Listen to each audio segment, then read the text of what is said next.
What's up, everybody? Thanks as always for supporting the show. It would mean a lot to me if you would take a second to scroll down and hit that subscribe button to the Hoops Tonight YouTube channel, and then follow me on social media on TikTok, Instagram, and Twitter so you guys don't miss any of our content over the course of this season. All right, let's talk some basketball. All right, Paul George to the Sixers. It's an all-in type of move with the goal of giving Joel Embiid the firepower he needs to contend in the Eastern Conference, especially within some of the kind of pressure surrounding that situation after they've had a bunch of disappointing seasons in a row. So let's start with the good before we get into some of the other stuff. The basketball fit is seamless. Paul George was one of the most efficient shot creators in the NBA last year. During the regular season, he ran 517 pick and rolls that led to 580 points. It's 1.12 points per possession. Out of 60 players who ran at least 500 pick and rolls per synergy, including passes, he ranked 5th out of 60 in efficiency. So one of the best pick and roll players in the league. 341 points on 322 ISOs. That's 1.06 points per possession. That ranks 10th out of 19 players to run at least 300, so more middle of the pack there. But 137 points on 115 post-ups, including passes, 1.19 points per possession. That was 4th out of 48 players to run at least 100 post-ups last year. So really, really impactful regular season shot creator. Had a tough playoff run, which we'll get to in a minute, but like an immediate influx of shot creation ability, right? He's never played with the screen and roll man that has the type of gravity that Joel Embiid does, especially when you consider most teams are not going to want to switch that action. Any player that's big enough to handle Joel Embiid will not be quick enough to handle Paul George and vice versa. So, I don't think you're going to see switching there. PG, if there's a weakness with him right now, it's that he can't really, beat people off the dribble the way he used to.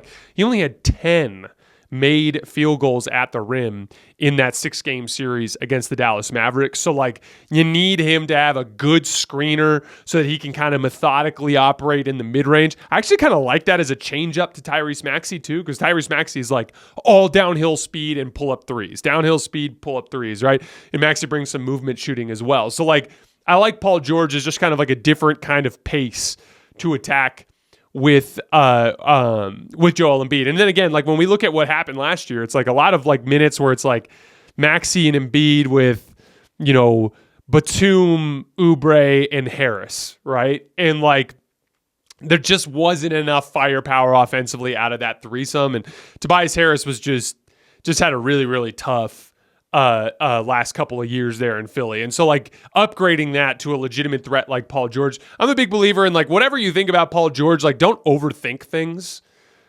This is a team that was giving the Knicks fits with that janky ass kind of fit with all those flawed wings, and then Maxey and Embiid, you just upgraded one of them into one of the top 25 players in the league. So don't overthink it. Paul George is going to make things way easier for the Sixers, especially on the offensive end of the floor. Again, the main question mark is going to be how much resilience is there for him in the playoffs.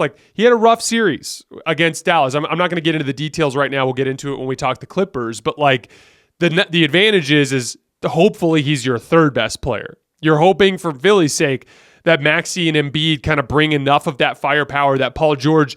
Because here's the thing with Paul George. Paul George is a professional tough shot maker. It's one of the things that makes him so inconsistent. He takes and actively hunts really tough step back, pull up jump shots, right? And so as a result of that, he can go really cold some games and he can go really hot some games, right? You have the margin for error to deal with that on a team that already has Tyrese Maxey and Joel Embiid. So even with some of the flaws that Paul George brings to the table, I'm don't overthink it. Don't overthink it. Paul George makes the Sixers way better. Overnight, go on DraftKings. They're now the second favorite to win the title behind the Boston Celtics. A distant second favorite, but they're still, of all the teams you can bet on to win the title, the only team that has better odds is the Boston Celtics. So that is the advantage of bringing in the firepower that Paul George brings to the situation. One other concern would be age. If the Sixers make it to a second round series next year, Paul George will be 35 years old at the time that series tips off in the first year of his 4-year deal. So obviously there's going to be some risk in the long run with that deal, but at the end of the day, you had to do something to give firepower to Joel Embiid. Paul George really was the best option available to them in free agency, and they got him. So it's hard to refer to it as anything other than a win. Moving forward, presumably you're going to get Kelly Oubre at the 4, right? You need to find an athletic 2 guard who can guard at the point of attack. That's going to be the interesting piece for them to try to track down here in the coming days. A lot of veteran minimum contracts are going to be in the running here. That's the one thing that gets tough when you have 3 max level players. You got to fill out the roster with veteran minimums, and there are flaws that come with that. And so we'll see. The difficult job is going to be for Daryl Morey here to try to find value in that market. Who's the next Derrick Jones Jr. this year? Who's the next guy that someone can find at a relatively discounted rate to anchor the point of attack defense role? And that's where Philly's going to have an advantage, because it's like, hey, veteran minimum, but we're the team that has the second best odds to win the title. That's going to help you in some of those conversations, right? They're just going to need health. None of this matters if Joel Embiid can't be Joel Embiid. He has to be the best player in the world for this team to get where it wants to go.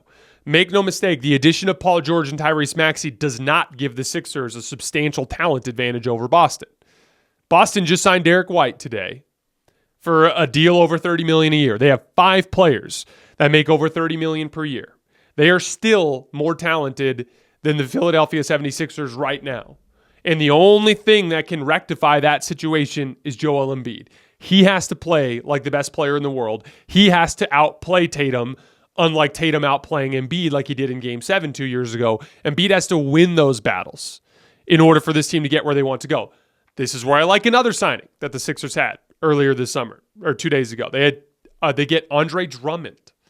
Now, this is a really, really nice move, because not only is it a backup center option, but if you need to hold Embiid to 50 games, if you need to try to keep his game total down to no more than 3 times a week, or whatever it is that you need to do, hold him out of every back-to-back, hold him out of a random road trip here or there that's a quick road trip, like whatever it is you need to do to withstand Joel Embiid's rest schedule, that's where Andre Drummond comes in as a legitimate starting caliber center that can help in those situations. So again, like, Paul George has his warts. That's why the Clippers let him go. It's obviously not the best possible player that you could conceive of to fit alongside Tyrese Maxey and Joel Embiid, but he's who was available. He was the best option. Overnight made the Sixers the second favorite on DraftKings to win the title. Don't overthink it. The Sixers are going to be fun to watch next year.